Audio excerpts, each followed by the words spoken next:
Hallelujah, good morning. कैसे हैं आप लोग? रात को क्या अच्छी नींद सोने पाए?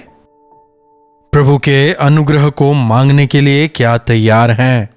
तो आइए प्रार्थना से मनन की शुरुआत करें। महापवित्र पिता परमेश्वर, प्रभु एक और दिन दिखाया, आज दोबारा हमसे बात करें।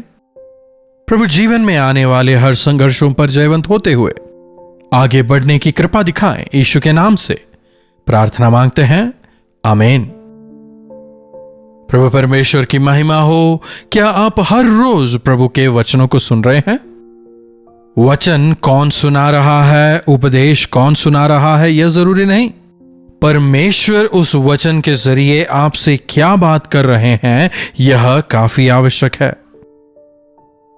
अगर आप सच्चाई से और पूरे समर्पण के साथ में प्रभु के वचनों को सुनेंगे, तो हमारे लिए जो आवश्यक संदेश है, व्यक्तिगत तौर पर परमेश्वर अपने वचनों के जरिए जो पवित्र आत्मा की प्रेरणा से लिखे गए हैं, वे बात करेंगे। भले ही सैकड़ों लोग एक ही वचन सुन रहे हों, व्यक्तिगत तौर पर वे हमसे बात करेंगे। आज भजन 27 पर हम मनन करेंगे। लिखा है, यहोवा परमेश्वर मेरी ज्योति और मेरे उद्धार है, मैं किससे डरूं? मैं किससे डरूं? यहोवा मेरी ज्योति और मेरे उद्धार हैं, मैं किससे डरूं? मैं किसी से नहीं डरूंगा। मेरे यहोवा परमेश्वर मेरी ज्योति है। परमेश्वर ने ज्योति को देखा और ज्योति को अंधकार से अलग किया। देखिए, कई लोग आज अंधकार में जी रहे हैं। अंधकार में रहने वालों को कुछ नजर नहीं आता। जरा आंख बंद करके देखिए, क्या आपको आपके सामने कुछ नजर आ रहा है? कुछ नहीं, अंधेरा। इसी प्रकार से जब यह संसार शैतान के हाथों में फंस गया, उसने तमाम लोगों को अंधा कर दिया। अगर हमें आंखों से नजर ना आए तो अंधेरा, अगर हमें नजर आता है लेकिन चारों ओर अंधेरा है, तब भी अंधकार।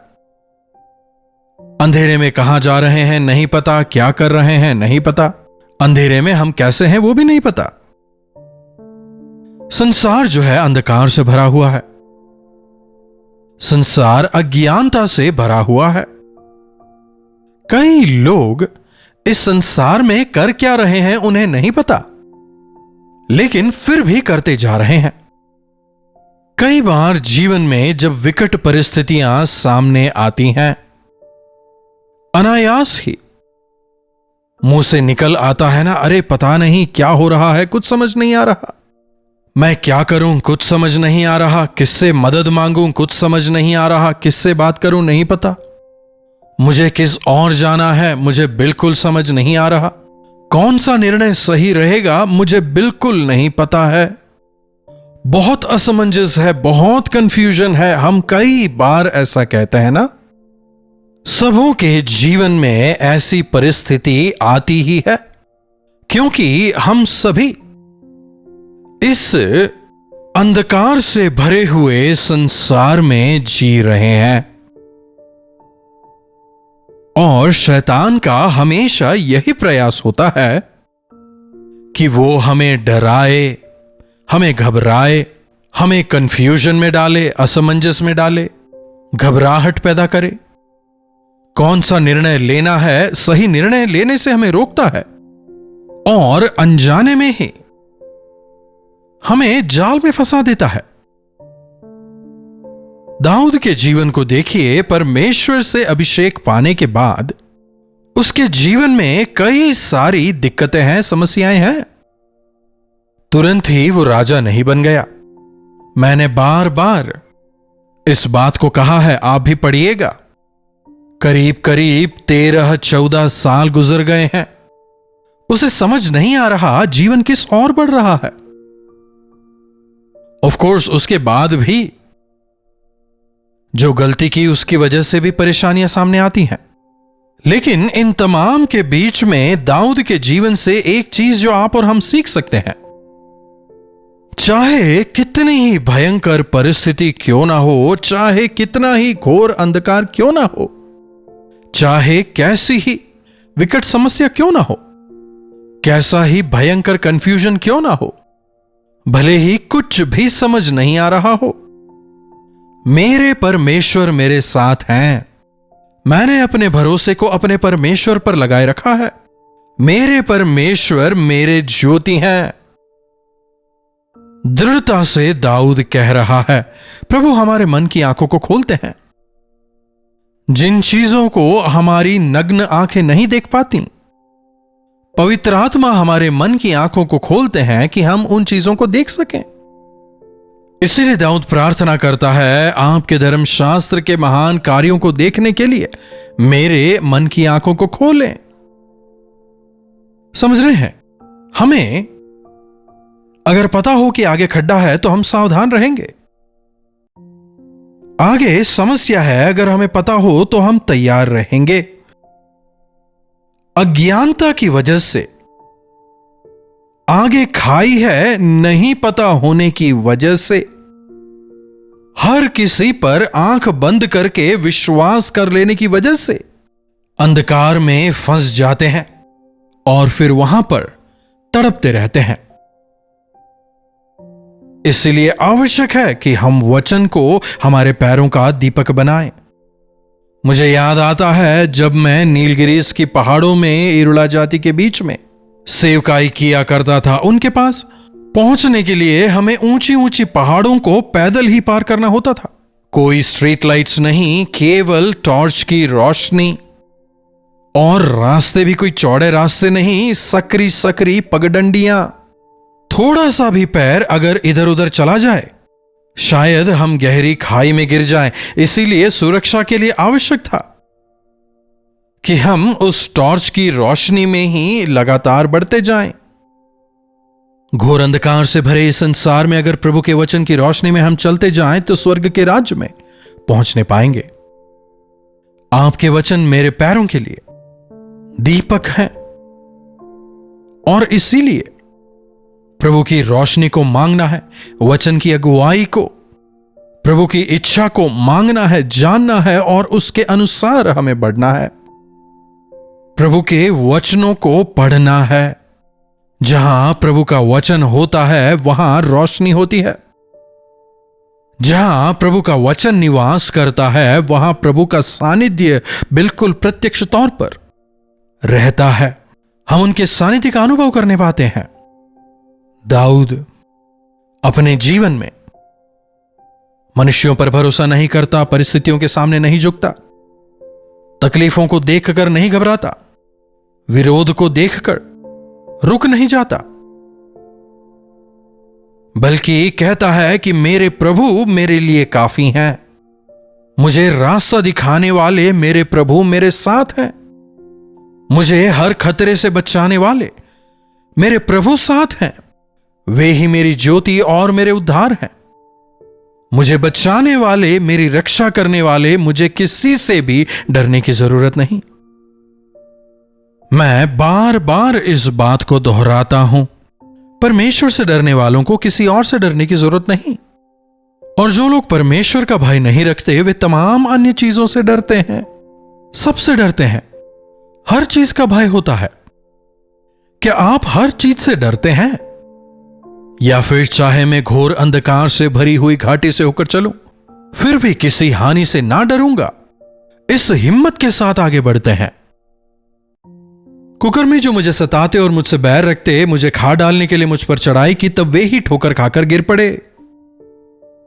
हमें सताने वाले, हमसे बैर करने वाले लोग हमेशा मौजूद होते हैं।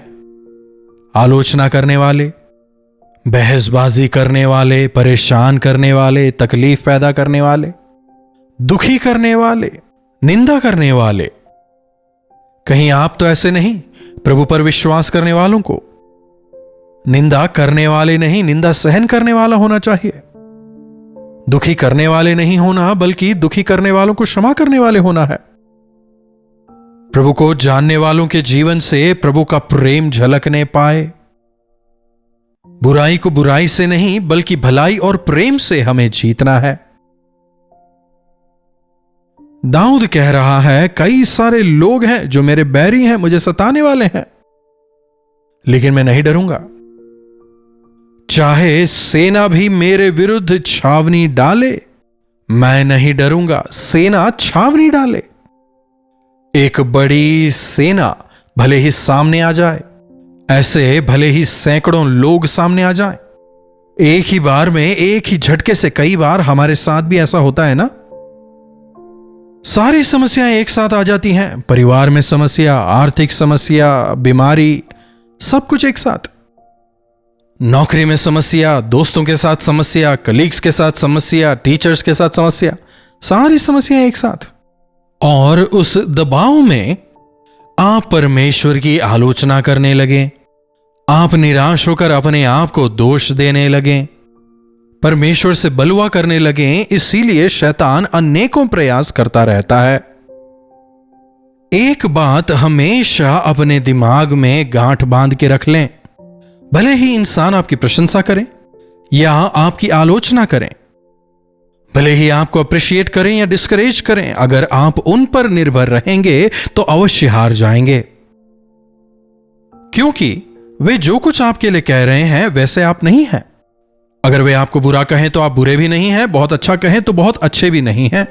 जब आप यह समझ जाएं कि आप अपने परमेश्वर की नजरों में क्या मायने रखते हैं, तो ना प्रशंसा के सामने झुकेंगे, ना धमकी के सामने डरेंगे।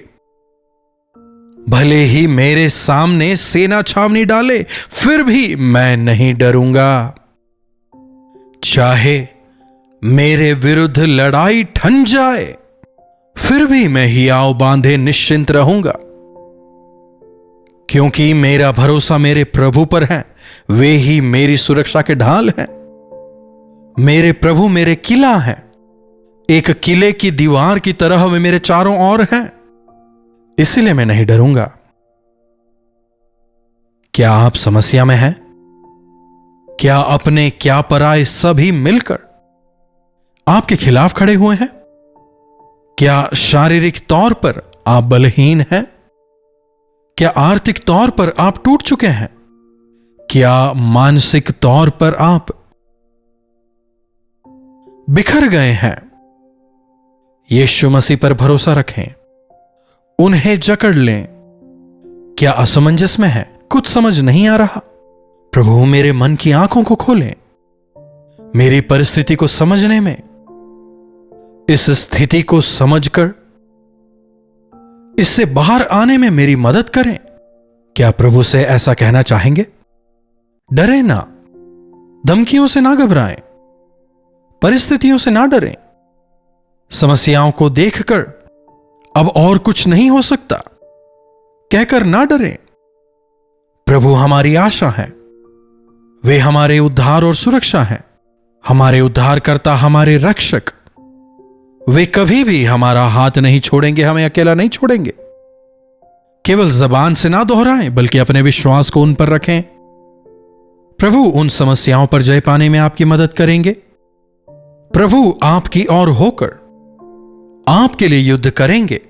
प्रभु के इस वचन पर विश्वास रखते हुए आगे बढ़ें। प्रभु आपको जयवंत करेंगे। प्रार्थना। महापवित्र पिता परमेश्वर, प्रभु इन शांति देने वाले वचनों के लिए, निराशा भरे समय में आशा देने वाले वचनों के लिए आपका धन्यवाद। प्रभु बार बार लगातार आप हमें चिता रहे हैं, हमें इंसानों की ओर नहीं देखना, इंसानों की बातें नहीं सुनना, बल्कि हमें अपनी आंखों को आपकी ओर लगाना है।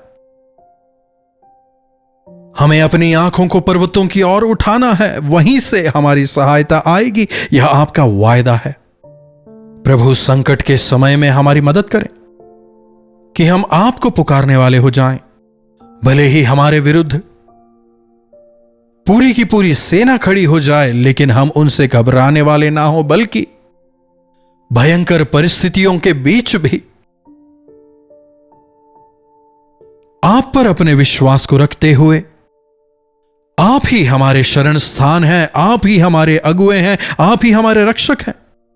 अंधकार में आप हमारी ज्योति हैं, इस आश्वासन के साथ चाहे मैं घोर अंधकार से भरी हुई घाटी से होकर चलूं तो भी मुझे कुछ हानि ना होगी, इस विश्वास के साथ आप में दृढ़ होकर आगे बढ़ने का अनुग्रह हमें दें।